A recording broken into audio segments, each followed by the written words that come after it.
It's the shopping app at the top of the Google Play and Apple App Stores, Temu. It's everywhere and it's dirt cheap. That's where all that really cheap stuff came directly from Chinese factories. Chinese e-commerce sites say they are raising prices.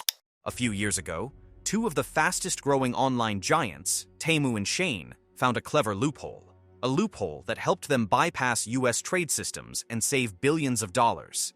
It was a masterstroke for China, but a nightmare for America. One that crippled local businesses and sent shockwaves through the U.S. retail industry. And then, Washington said, enough is enough. Through a powerful executive order, the U.S. government shut the doors on this backdoor route, which had allowed Chinese goods to enter the country cheaply and tax-free. And the impact? Massive. In just 2 months, Temu's daily active users fell by 52%.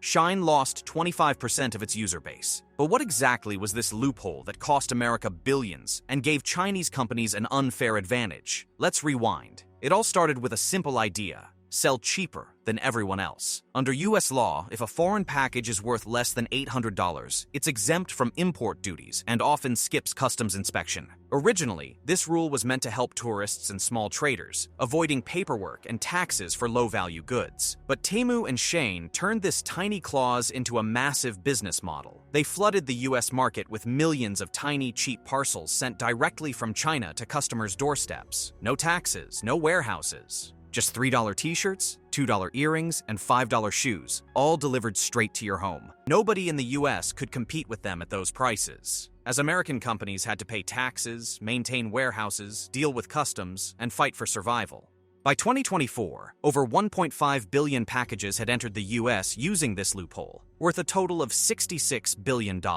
An estimated 30% of daily international packages came from just these two companies. This triggered outrage. US retailers called it unfair and destructive. Trade groups lobbied the government, warning that cheap Chinese goods were crippling American manufacturing, especially textile and apparel companies. By late 2024, 28 clothing factories across the US had shut down, overwhelmed by the flood of duty-free imports. But it wasn't just about lost jobs. These under-the-radar packages also raised security concerns. Fake products, counterfeit brands, even drug smuggling slipping through without customs checks.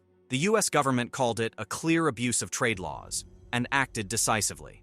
On April 2, 2025, President Trump signed a new executive order. Even parcels under $800 from China would now face import duties. By May 2nd, the new rules kicked in.